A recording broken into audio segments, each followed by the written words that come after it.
नमस्कार साथियों, मैं ओम प्रकाश।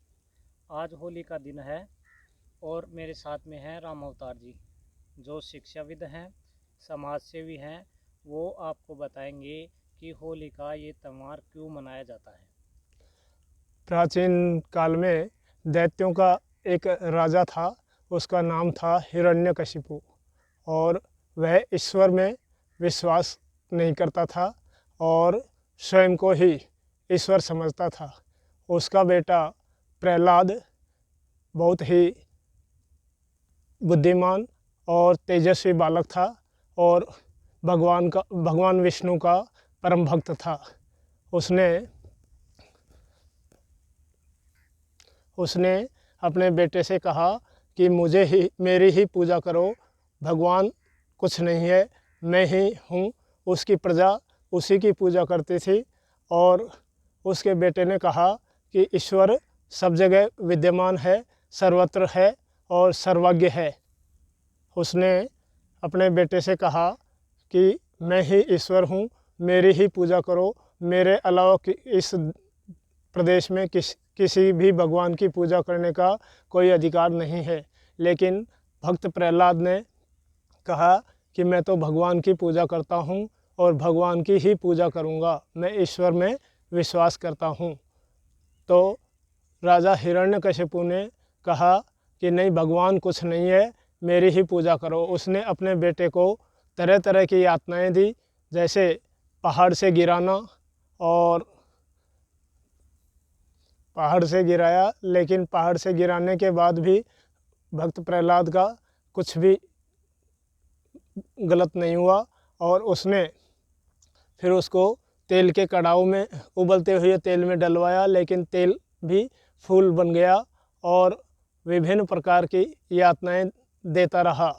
अंत में उसने अपनी बहन होलिका का सहारा लिया।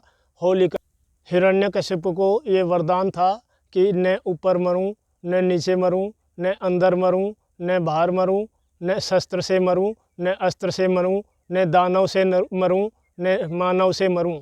तो उसने अपने पुत्र को मरवाने के लिए होलिका को इस प्रकार का वरदान था कि उसके पास एक चादर थी, उसको ओढ़ने के बाद आग का भी उस पर शरीर पर कोई प्रभाव नहीं होता था। तो होलिका ने अपने भतीजे प्रहलाद को लेकर होलिका आग में बैठ गई और होलिका आग में बैठने के बाद भी भक्त प्रहलाद पर किसी प्रकार का कोई असर नहीं हुआ।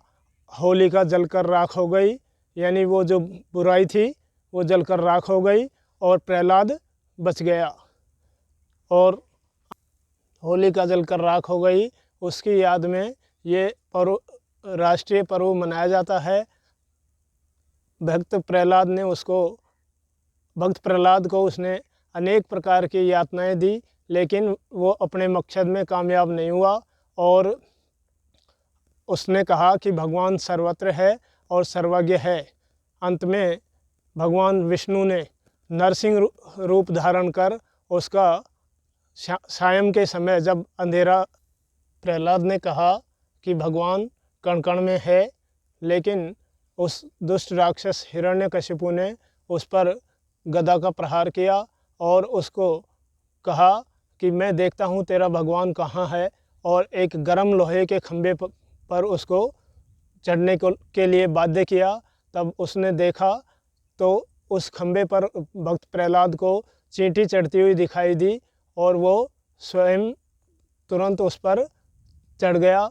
अंत में उसने उस पर गदा से प्रहार किया और भगवान विष्णु ने उसी समय नरसिंह रूप धारण करके, और सायं का समय था, न दिन था न रात थी, न वो अंदर था न बाहर था, उसके महल में जाते समय उसको अपनी गोदी में लेकर अपने लंबे लंबे नाखूनों से उस बुराई रूपी हिरण्यकशिपु का वध किया। और भक्त प्रहलाद की याद में ये होली का पर्व मनाया जाता है। ये सुख शांति और समृद्धि का प्रतीक है। कुछ असामाजिक तत्व इसको बुराई के रूप में लेते हैं और समाज में इसको गलत तरीके से मनाते हैं। ये सद्भावना को बढ़ाने वाला, भाईचारे को बढ़ाने वाला और समाज में सुख शांति और समृद्धि का प्रतीक है। इस प्रकार से होली का जो त्यौहार है ये समाज में सौहार्द बनाए रखने के लिए मनाया जाता है। आप होली के ऊपर दर्शकों को क्या संदेश देना चाहते हैं? होली का त्यौहार एक सद्भावना और प्रेम बढ़ाने वाला, सौहार्दपूर्ण तरीके से मनाने वाला त्यौहार है। इसमें हम गुलाल इत्यादि से मनाएं, रंगों का उपयोग नहीं करें, मदिरा पान नहीं करें और शांतिपूर्वक गरीबों को दान करें और मदिरा पान नहीं करें और किसी भी प्रकार के पक्के रंगों का उपयोग नहीं करें, क्योंकि इस समय पानी की महती आवश्यकता है और पानी दिन पर दिन कम हो रहा है। कपड़ों पर भी जो रंगों का उपयोग करते हैं तो कपड़ों का भी नुकसान होता है, समाज का बहुत बड़ा नुकसान कर बैठते हैं। आपस में सद्भावना के साथ, भाईचारे के साथ इस पर्व को सुख शांति और समृद्धि के साथ मनाएं। ऐसा मेरा कहना है। भारत माता की जय। सादर वंदे मातरम। जय श्री राम।